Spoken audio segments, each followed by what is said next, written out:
Hey, Mike with Nerd Problems Gaming here, and today's video I'll be covering a new Nintendo Switch eShop sale and 10 more great RPG deals worth buying, so let's get into it. The first game on today's list is Mercenaries Rebirth, Call of the Wild Lynx. So again, this game is another entry in the Mercenaries Saga series, and this time around you'll follow Irvin, a young mercenary who rescues a princess as she's trying to escape the threat of her evil stepmother, who's trying to have her killed because she sees her as a threat to the throne after her father dies.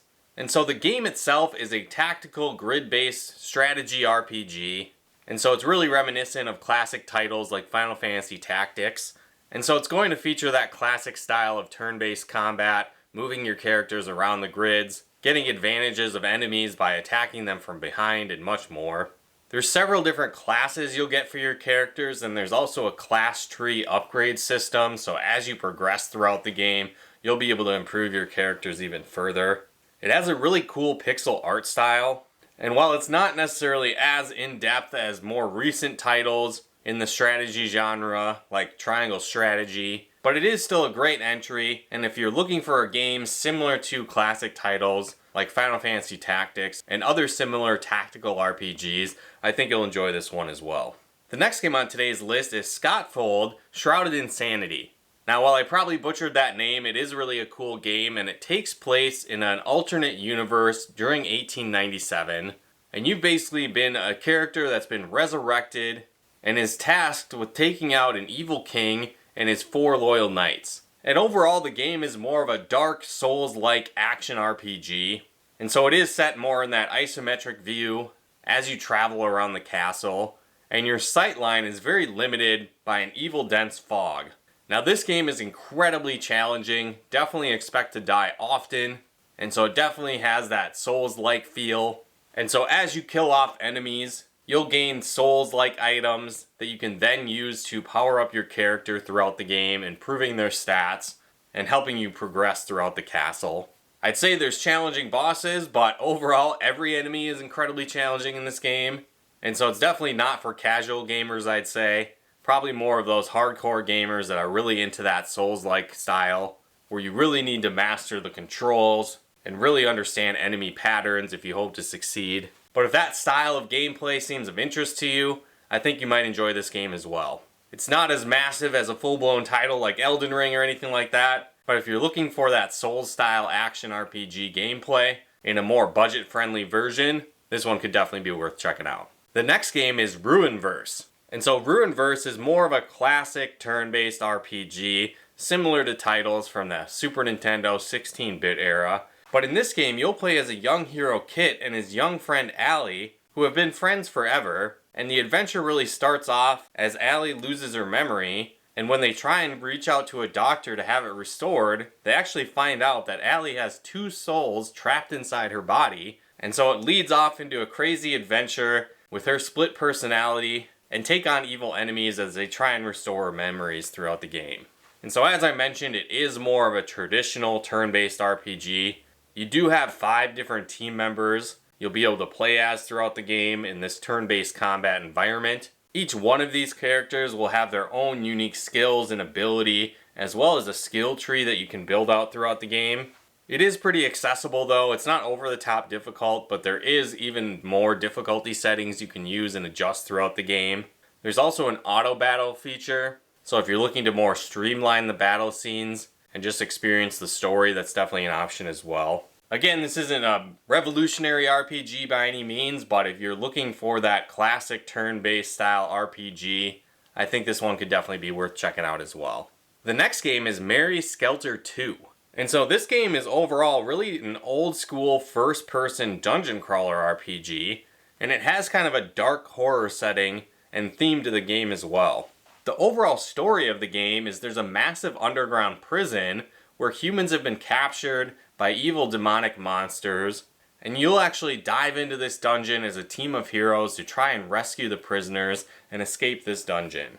And so the general flow of the game kind of goes back and forth between like your hub area where you're able to upgrade your weapons, buy new items, learn skills, take on side quests with your different characters and more. And then you'll also dive back into the dungeon exploring, trying to rescue these different prisoners. And so again, it is that first-person 3D style dungeon crawler, and when you engage in combat, it becomes a turn-based RPG. But on top of that, as you explore the dungeons, there are some puzzle elements to the game as well. And so some of the characters will have unique abilities that you can actually use in the dungeon crawling experience, and you'll need to do that to solve different puzzles and explore the dungeons further. And another cool element is all of these dungeons are kind of interconnected like a massive world. And so as you explore to reach new areas and new dungeons throughout the game, you'll actually need to do so by fully exploring your current dungeon and really finding the entrance point to that next area. So the game is pretty expansive, and you can definitely get sucked into many hours exploring the dungeons, learning about your different characters, building relationships on your quest to escape this evil prison and fight off the demonic enemies. I think if you like this style of first-person dungeon crawlers, this is definitely one worth checking out as well. The next game on today's list is Niflheim. And so this game doesn't have an over-the-top in-depth story by any means. Basically, you play as several different characters that have died and are now stuck in Niflheim, which is kind of like the hell of the game. And your goal is to escape this hell and eventually make it to Asgard, which is basically this game's heaven. And so this game really combines a bunch of different genres into one. It's really like a survival game, meets action RPG, meets tower defense. It also really reminded me of a game I recently reviewed on the channel, Ultra Pixel Survive. And so when you start off the game, you'll choose from one of the characters, and you really have very limited supplies. And you'll need to explore the world, taking out monsters, gathering wood, and mining for minerals that you can then use to upgrade your defenses and weapons and enhance your character's abilities. So again, you start off with limited resources, but over time you'll be able to enhance your buildings with things like workshops, kitchens, sawmills, forges, and more. And so again, over time you can upgrade these facilities as well, unlocking improved items you can give to your character, helping you survive longer. You'll face off against waves of enemies as they try and destroy your camp. And so as I said, over time you'll be able to build out defensive structures to help protect your area as well. But it definitely gets into a very addictive gameplay loop, even if it does start off a little slow. So if you like survival games, action RPGs, tower defense games, and you think that combo all mashed together sounds interesting to you, I think you'll enjoy this game as well. The next game on today's list is SteamWorld Heist. And so this is a fun turn-based tactical RPG, and you'll play as different space robot cowboys as you go on raiding quests for water. And so again, it's kind of a fun and quirky adventure, but it features some really cool 2D turn-based tactical combat. And so it is turn-based. You'll need to move your characters around the different space stations and areas your characters are at. But what's also neat is you need to position your characters to attack enemies and also aim your guns strategically to hit enemies. And so some of your bullets will be able to ricochet off walls to hit enemies, and that adds another strategy element to the game as well. And so after battle, you'll be able to unlock different loot items, which include things like new weapons and armor for your characters. And there's a lot of different types of equipment and play styles with these different weapons, so you really are able to customize your different characters with very unique builds, which add to the level of strategy in the game. Each character also has very unique abilities and skill sets, and so as you progress throughout the game, you'll be able to upgrade those and unlock new abilities, which again really plays into the strategy of the game. But if you're looking for a 2D, tactical style, turn-based RPG with a funny, quirky adventure, I think you'll like this game as well, and it could be worth picking up. The next game on today's list is Spaceland. And so Spaceland is a strategy, tactical RPG similar to titles like the XCOM series. And so in this game, you'll play as different space rangers after they crash land on a planet when they're investigating a distress signal, and they come to find that the world has been taken over by evil mutant creatures, and so you'll need to explore this world, rescuing people along the way, and unraveling the mystery of where these space mutants are coming from, and to save the world and escape the planet.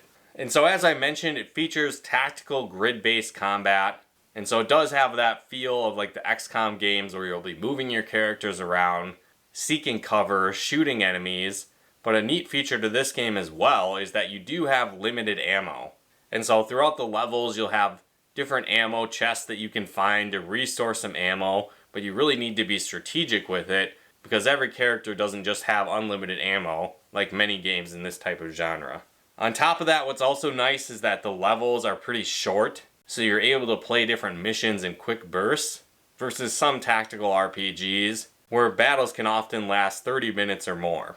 The game doesn't feature permadeath, so it is a little bit more forgiving on that side, but you do gain rewards based on how well you played throughout the mission, so you don't want to go through just recklessly as well, because that will really limit the number of resources and treasures and items you'll get after the battles.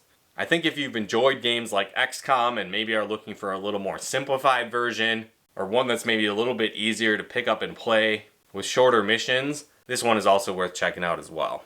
Alright, the next game on the list is Devious Dungeon. And so Devious Dungeon, it's a pretty simple story to the game. An ancient evil has been revived and is terrorizing the kingdom, and you're a hero that is sent on a quest by the king to defeat this evil and save the kingdom. So again, that's really about it when it comes to the storyline, but where this game more so shines is the addictive and fun gameplay as you explore the dungeons. And so it is a roguelike dungeon crawler action RPG. And so beyond the standard of clearing rooms of enemies, taking on bosses, as you progress through the dungeons, you'll also have different side quests with things like destroying so many barrels, defeating X number of enemies, and more. And when you do these side quests, you'll earn additional gold that you can then use to further upgrade your character. And so after you die, you'll be sent back to the hub area, and this is where you can improve your character for the next run. And so the gold that you collect throughout the run, you'll again be able to reinvest back into better equipment and better items that can help your character along the way. On top of that, as you level up throughout the game, you'll have some different choices on how you want to invest back into your character, improving your stats, and so that's a fun element to the game as well. The bosses can be challenging, kind of reminded me of older games like Mega Man where you kind of need to memorize the patterns of enemies and really need to master that action platforming during these boss fights if you hope to succeed. It definitely has some addicting gameplay, fun pixel graphics, and if you're looking for a new roguelike dungeon crawling adventure, this one's worth checking out. The next game is Dusk Diver 2.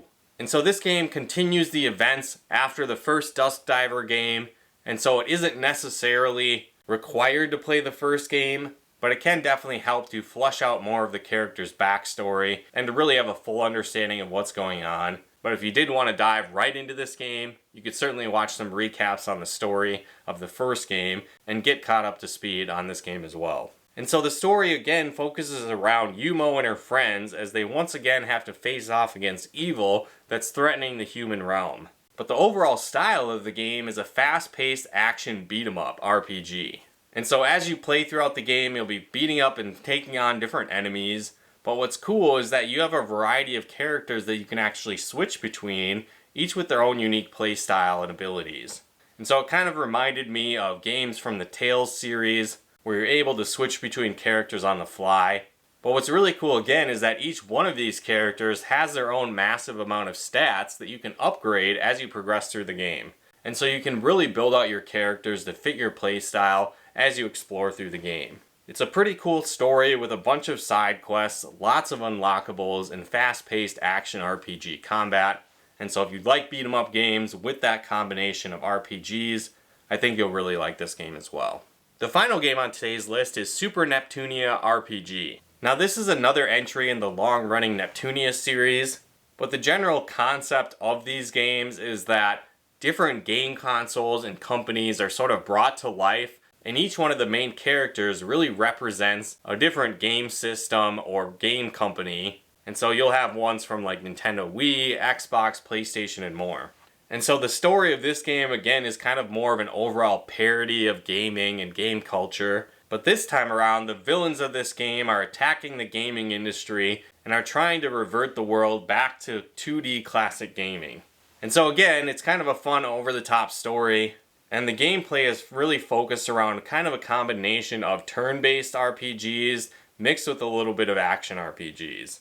And so it does have that turn-based focused combat, but what also happens is that you'll need to put your characters in different formations, and then each character will be represented by a different button on the controller. And so depending on what formations your characters are in, that can unleash different combos and abilities. And so you'll really need to pay attention to those formations to optimize your success in battle. On top of that, you can get pretty strategic with this as well, where maybe you decide to let a bunch of enemies attack at once, and then you build up your AP for a really big combo from your team, devastating enemies, but then it kind of leaves yourself vulnerable to multiple attacks in a row, so it's a cool fine balance that can get really strategic as you play throughout the game. It also kind of melds some different explorations similar to Metroidvania games, where you have kind of limited abilities to start, to jump around and explore the map, but over time you'll unlock new abilities to help you explore further and find other hidden items and new areas throughout the game. Again, if you like turn-based RPGs and are looking for a quirky adventure with an over-the-top story centered around the gaming industry, I think you'll like this game as well. But again, that wraps up our video on 10 new must-buy RPGs in this latest Nintendo Switch eShop sale. If you like this video, be sure to hit that like button as it really helps out the channel. And if you're going to pick up any of these games or have played them before, let us know your comments on the games below. And if you like videos like this on video games, board games, and everything nerdy, check out one of our other videos here. And if you haven't done so yet, be sure to subscribe and turn on the bell notifications to get the latest updates of new videos we put out and to make sure you don't miss out on any future sale videos and you can take advantage of these great deals. But once again, thanks for tuning in, and we'll talk to you more soon.